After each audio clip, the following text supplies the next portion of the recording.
আল্লাহ বলেন, বান্দা আমি তোমাকে আমার বান্দা বলে ডাক দিলাম, তোমরা আমার বান্দা। তোমরা ঈসা নবীর বান্দা না, উযায়েরের বান্দা না।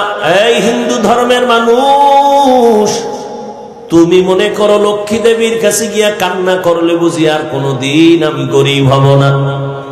মনসা দেবীর কাছে যদি কান্না করতে পারে, মনের মতো ওরা ধারণা করে আর সাপে কামড়াবে না।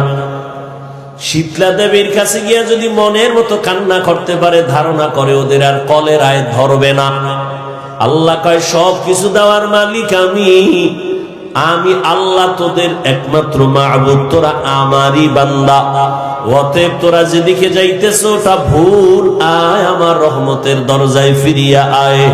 আমি আল্লাহ তোদের আমার বান্দা কেন বলছি, তার আর একটা কারণ হলো, আমি তোদের এত মায়া করে বানাইছি, এমন মায়া করে আর কোন প্রাণী আমি বানাই নাই।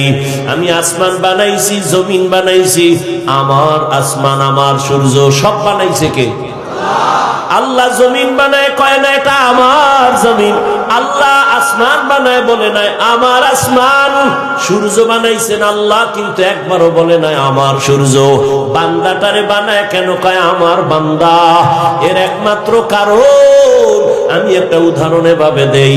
আমার ছেলের গায়ে জামা বানায় দিছি আমি, টুপি দিলাম আমি, জুতা কিনে দিলাম আমি।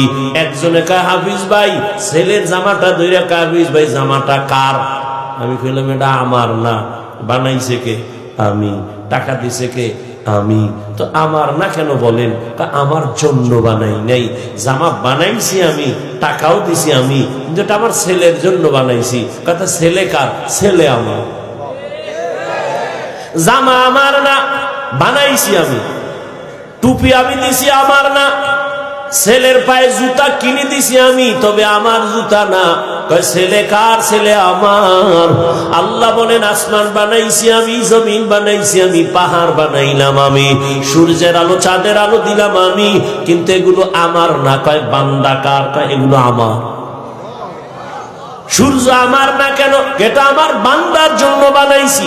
চাঁদ বান্দা তোর জন্য বানাইলাম, পাহাড় পর্বত তোমার খেদমতের জন্য বানাইছি, সব বান্দা তোর গোলাম বানায় দিলাম। একটা গরু যদি মেজাজ গরম করে, এক ফোঁটা দুধও কোনোদিন বাসায় নিতে পারবে না কোনো বান্দা, কিন্তু গরুটারে বলছি খবরদার, আমার বান্দা যদিও তোর সামনে দুর্বল, তবে বেয়াদবি করবি না। দুর্বল হলে কি হবে? সম্মান আমার কাছে তোর থেকে বেশি।